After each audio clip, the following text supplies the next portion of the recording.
Hey guys, so my name is James Christopher Burden and I've changed my life around completely. I've been out of prison now for over 2 years and completely stopped drinking drugs, was smoking when I got released, but I've quit that for nearly 7 weeks now. And yeah, like had some mad stuff that happened. Basically, I was down and outer. I was an addict. I went from being an innocent child to death's door nearly, and literally.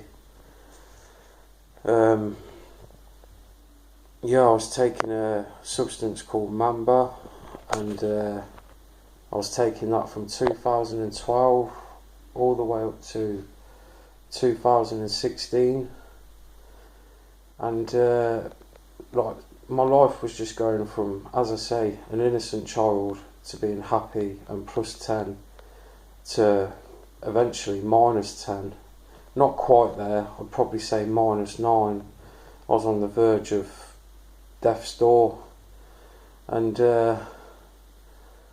yeah, like bumped into, I wouldn't say a friend, I'd say family in prison, Paul Tarver, and I believed in God from 2013. Went along to a chapel, never really was into stuff, but it was like the seed was planted by so many people that I'd come across in prison, and probably learnt a lot more stuff in there than I ever could from your nearest and dearest out here in the big wide world. And yeah, went along, something clicked, I come away, and it was like the start of my life.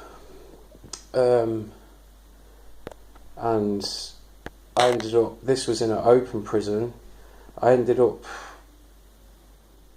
God found me, I ended up like flourishing, things were happening, even before I met Paul Tarver, like there were synchronicities that were happening, but I didn't see them as synchronicities, I seen them as a blessing, that it was God's work that helped me with these things which I thought would be so tough, but actually they weren't.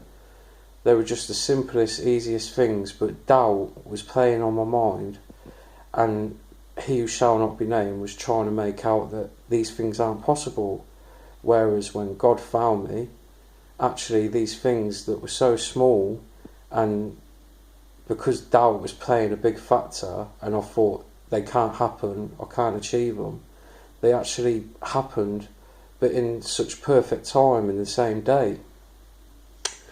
So I ended up getting kicked out of the open prison for a positive cannabis test, and I went back to Onley prison.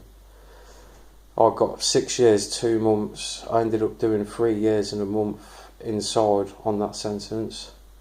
And I went back and I bumped into Paul Tarver in Onley, and I found God. God found me. And started going to chapel, Bible studies, and I think I planted the seed within Paul. Maybe other people did before me, but like it was definitely something there, but people can try and shrug it off and say it's not for me, but really something's happening subliminally. So yeah, I got released shortly after, and I got out, and I said to myself, I'm not going to commit crime, I'm not going to get arrested, but I'm still going to have a joint. And I said I wasn't going to drink. Well, that went completely wrong. I ended up going on benders, and I got recalled 8.5 months later for poor behaviour. I didn't actually go to a courtroom. I didn't get arrested for anything.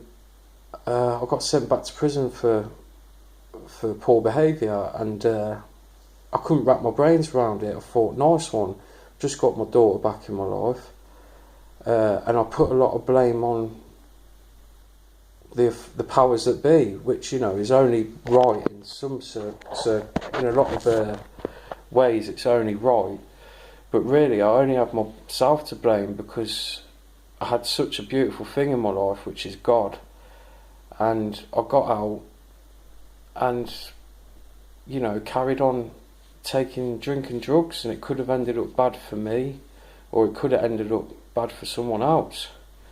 So yeah, I went back, walking on eggshells, thinking, what am I doing here? Not even done nothing this time, not even been a toe rag like I've been in the past.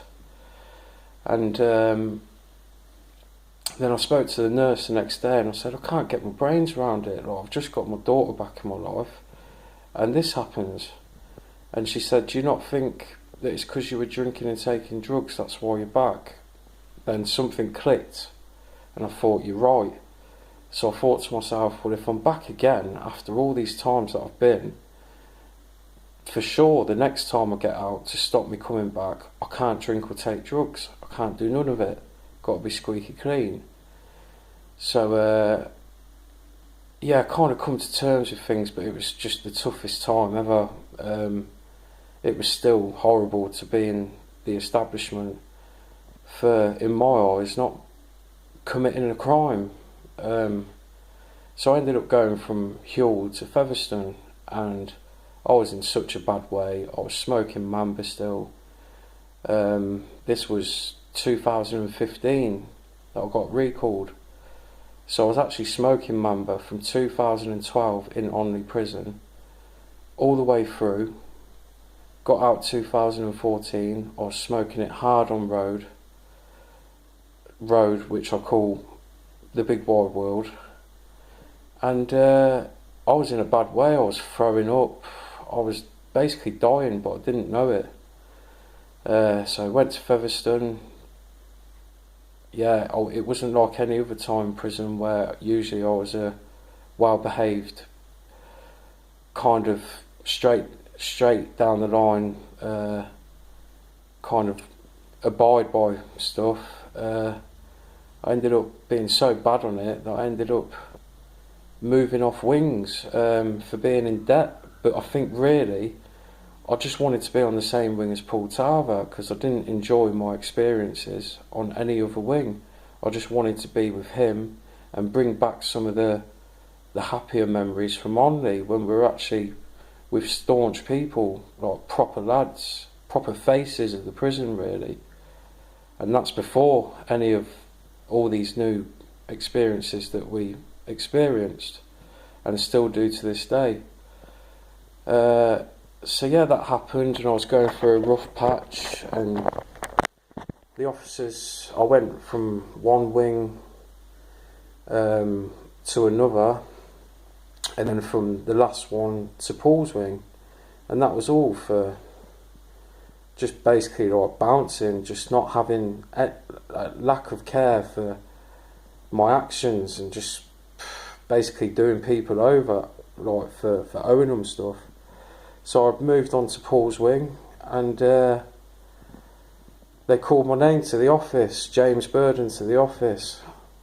So I went, and I'd been on the wing for a day, and I'd seen Paul in the queue, but I didn't want to approach him, because I was like just doing it in the right time. And then again, it was the right time.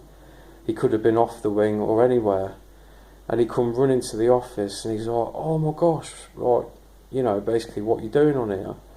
And I was like, oh, just, you know, just moved on yesterday.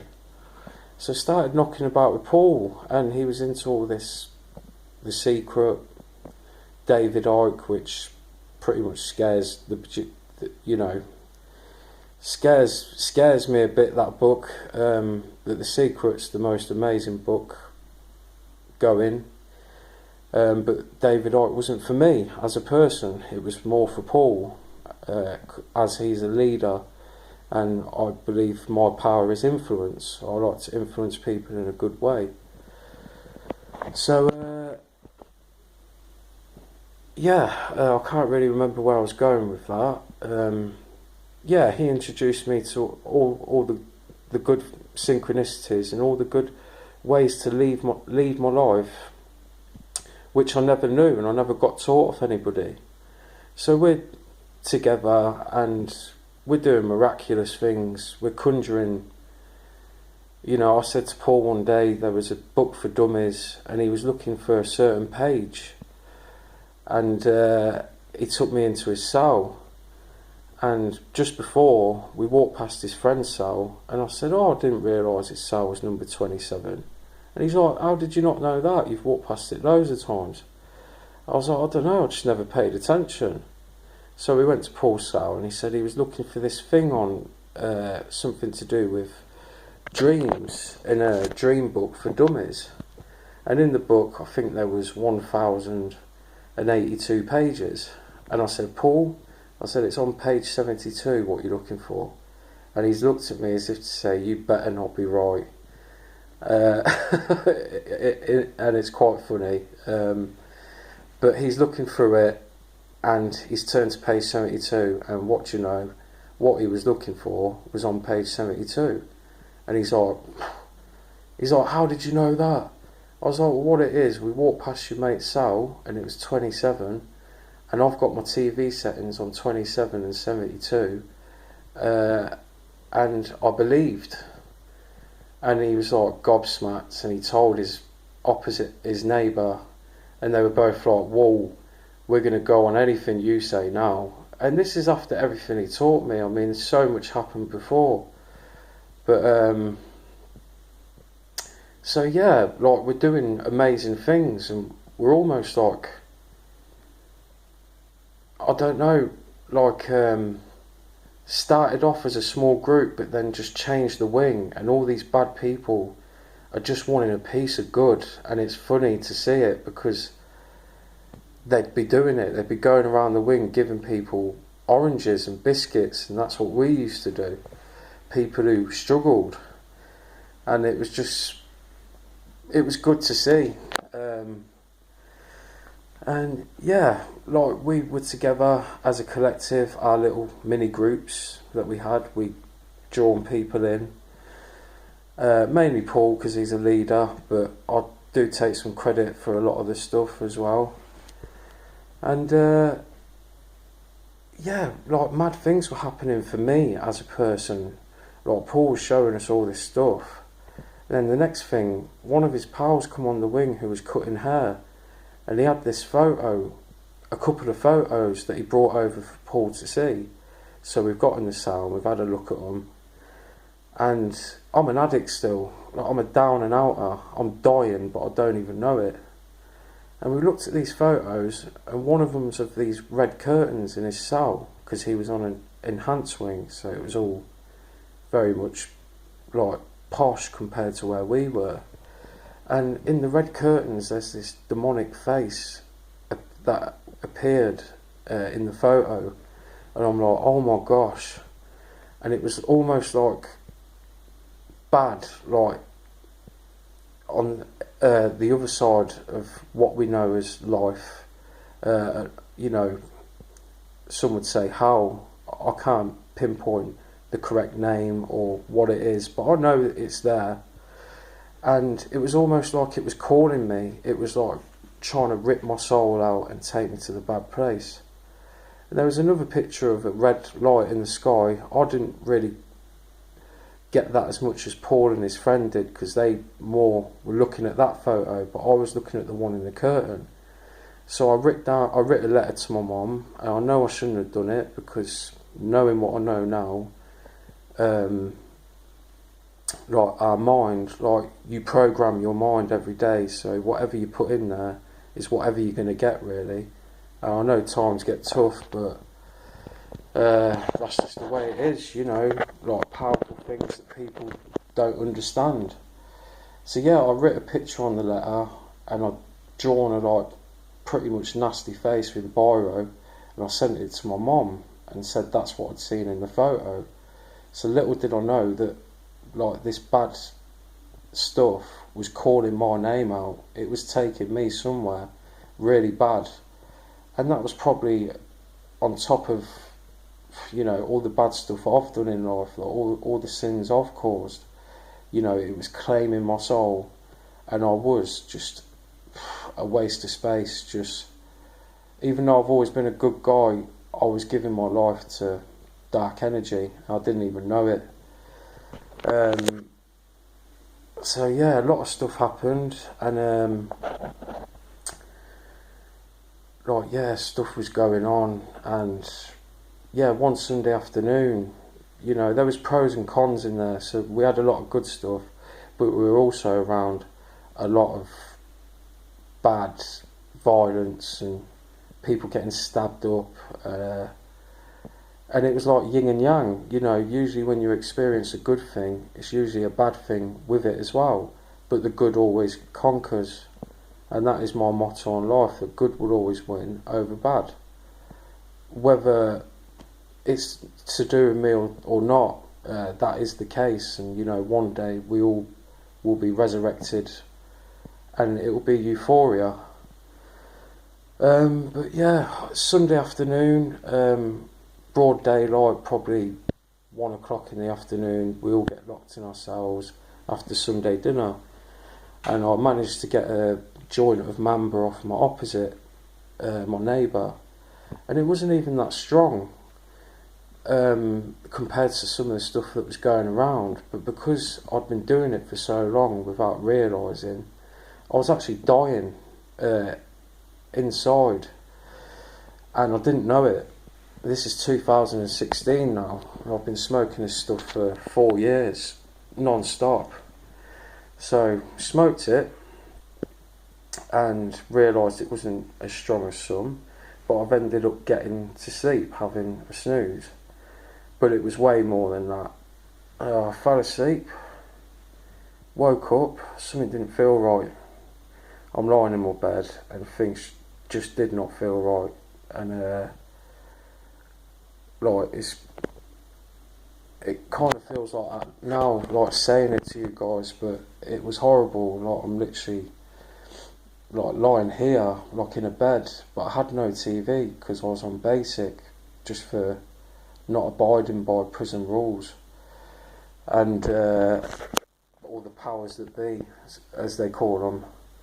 I'm in my bed and something just didn't feel right, and I've looked right, and near the plug socket where the TV usually goes, it was like a 4x4 little window, and there's a skinless man there with razor sharp teeth and little black pupils, and I'm like, what is going on? Like, am I seeing this?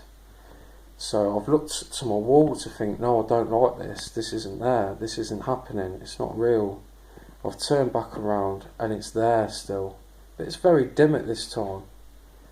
So yeah, basically, like, looked at the wall again just to think, I don't like this. This is creepy. I've looked back again, and it's still there. And next to it, a 4x4 window appears with a chubby white guy with a crown on his head, with a shape-shifting rash on his cheek, looking sorry for himself. And I was thinking at the time, maybe that's King Henry VIII, and the skinless man is he who shall not be named, saying, look, you know, this is what I've done to him, I can do this to you. You know, I can take over your soul. Basically, I can rip the soul out of you. You can come with me, or even so, I can make you live this life possessed and completely lost in the mind. So yeah, I've looked at the wall again, and I've looked back around, and they're both still there. So I've got up. This has gone on for about 5 minutes now. I've gone to where the mirror usually is, and the chubby guy's appeared again with a shape-shifting rash on his cheek with colours, and he's looking sorry for himself, almost like teary-eyed in one eye. And I'm walking around my cell and I'm like, no, what's going on? Like, couldn't fathom it. Like, it ain't nothing to laugh about, you know. It was trippy stuff. So I got back in my bed and I'm looking at the wall and I'm like, I don't like this. Like, I'm getting really upset, you know. And every time I'm looking back around, the Skinner's figure's getting worse. And it's got razor sharp teeth and it's gurning at me. Now, people call ecstasy a love drug, but looking back on it now, it's just opening a porthole to hell. And that's how twisted the world is. They give something one name, but really it's the opposite. And yeah, it's getting worse, and its eyes, like, it had little black pupils, and it's just on me. It's just following me, like, but it's horrible, and it's ripping my soul out of me. And it's trying to take me through the window to wherever that may be. Hell? Who knows? Maybe it's a type of alien that is just a nasty alien race, because I believe God is a loving, caring alien. But anyways, so in the end, like, it's intensifying, it's getting horrible. In the end, for some reason, some higher power came over me. And, you know, not forgetting that all this stuff is ridiculously horrible, but just something came over me. And it is what I call the Smeagol effect. Yeah, I was going through it, the Smeagol effect. I cheated life, I'd done some nasty stuff, and I went from probably looking healthy as an innocent child to actually looking like death's door and being a fiend, beady-eyed. Hence probably the eyes now, thinking about it with he who shall not be named. So in the end I went like that with my hands. So I had my fingers and my thumb, and a higher power came over me. God. God is good, good is God. I went, please go, leave me alone, like Smeagol says on the film. I'm like, please, just go now, leave me alone. And I moved my finger to my thumb, and at the same time I was doing it, the figures were disappearing. They'd gone when it got to the thumb. And I just felt blessed, I felt looked after, I felt love on my heart. I've looked up into the corner of the room. So any room, you got 4 corners in the ceiling. I've looked up and there's a bright light, and I felt blessed. And I was like, oh, thank you. I went to sleep, and I felt so good. I felt like someone up there was keeping me, saying, look, you're not going, gonna, you know, keep you. Basically, your place is booked in heaven. You know, darkness can't get you. You're a good guy. You got a good side to you. So I went to sleep and woke up, and I told Paul and a few people, and they're like, what? And it wasn't just me. It happened to a big guy on the wing, a big mixed race guy who's probably the biggest mixed race guy I've ever seen in my life. He looked like Johnny Bravo. He was huge, and it happened to him as well, in a different way, because everybody has different experiences. But he tried to rip, and I think it was, I don't know what eye it was actually, but if he tried to rip his left eye out, when he was going through that stuff, that's your good eye. And if he was trying to rip his right eye out, that's your bad eye. So either way, it's understandable. But yeah, where was I going with that? Yeah, it wasn't just me. And I told them all what happened, and they're like, what? And it's planting a seed in people again, because it's basically planting something in them to say, stop doing what you're doing. You know, almost like fear, but not, like awareness, like consciousness, like a second opinion, a second thought. And people are like not getting me, and they're thinking that we're all weird and stuff, but really, if we would have climaxed to what we were doing, yeah, if we got sectioned, so what? I reckon we would have conjured something amazing, because we were trying to crack the code and we were getting close. But yeah, so told everybody, and then Paul was on graphic novels, like comic books. So I got onto him because Paul is one of my elders. He's an older lad from the area. A lot of us followed his path as kids. We all, and not all of us, but a handful of us ended up going down the same path as Paul and a few older lads, because we looked up to them and we hung around with them, and we thought it was the norm thing. That's just being a product of society, you know. We didn't get taught things by our nearest and dearest. We had to learn the hard ways, which is actually the easy ways. It's quite easy to be nice. And yeah, got this comic book, and it was mad. Basically, it was a story about an elite team, and they're on a plane and they were searching for something magical, and next thing, these like people dressed as Buddhas, but obviously the opposite. They were probably like quite demonic, or they were summoning he who shall not be named. And in this comic book, he climbs out of a pool of lava, and it looked exactly the same as what I've seen. Not exactly, but pretty much on the ball. And I'm like, wow, you know, I'm looking out for this stuff now. Like, I'm trying to look at a lot of stuff, because it was nothing could scare me like my near-death experience, you know. And yeah, then the next thing, this elite team, like the guy, he who shall not be named, like climbs on this plane, and I think like he goes against the elite team and he kills one of them, and he takes the person's body. Now when he takes this person's body, he's got a scar on his face. Now that's even madder, because what I seen was a chubby white guy with a shape-shifting rash on his cheek. So this is like, you know, this is synchronicities, whether it's a bad one or a good one, I don't know. But hence again, yin and yang, you know, take the good with the bad. So I've shown Paul, and he's ripped it out straight away, and he's put it in his folder, because he had a folder. I don't know if he still has. He probably has.